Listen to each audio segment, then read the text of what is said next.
Next the globe addresses that thoughtful traveler, now growing accustomed to his reflective journey. Why are you wandering through the heavens, through space and the sky? Come, I will make known to you what you are seeking.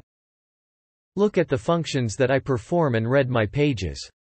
He looks and sees that the globe, like an ecstatic Mevlevi dervish with its twofold motion, is tracing out around the field of the supreme gathering a circle that determines the succession of days, years, and seasons.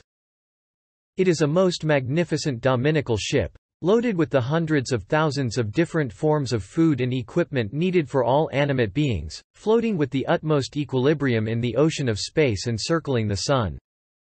He then looks at the pages of the earth and sees that each page of each of its chapters proclaims the sustainer of the earth in thousands of verses. Being unable to read the whole of it, he looks at the page dealing with the creation and deployment of animate beings in the spring, and observes the following. The forms of the countless members of hundreds of thousands of species emerge, in the utmost precision, from a simple material and arc then nurtured in most merciful fashion. Then, in miraculous manner, wings arc given to some of the seeds, they take to flight and are thus dispersed. They are most effectively distributed, most carefully fed and nurtured. Countless tasty and delicious forms of food, in the most merciful and tender fashion, are brought forth from dry clay, and from roots, seeds and drops of liquid that differ little among each other.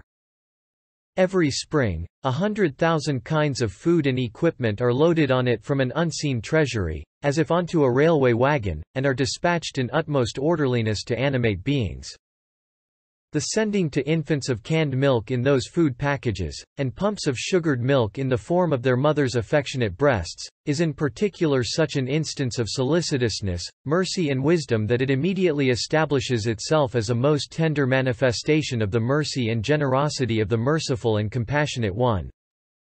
In short, this living page of spring displays 100,000 examples and samples of the supreme gathering, and is a tangible demonstration of this verse.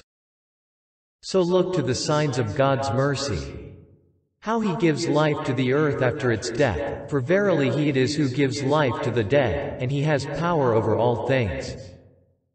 Quran 30-50. Moreover, this verse may be said to express in miraculous fashion the meanings of the page that is spring.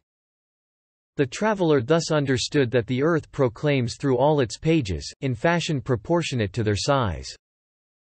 There is no God but He.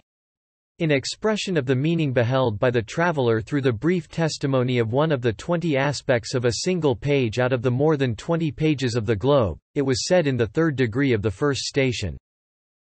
There is no God but God. The necessary being, to whose necessary existence in unity the earth with all that is in it and upon it testifies, through the testimony of the sublimity of the comprehensiveness of the truth of subjugation, disposition, nurturing, opening, distribution of seeds, protection, administration, the giving of life to all animate beings, compassion and mercy universal and general, a truth vast and perfect, and to be observed.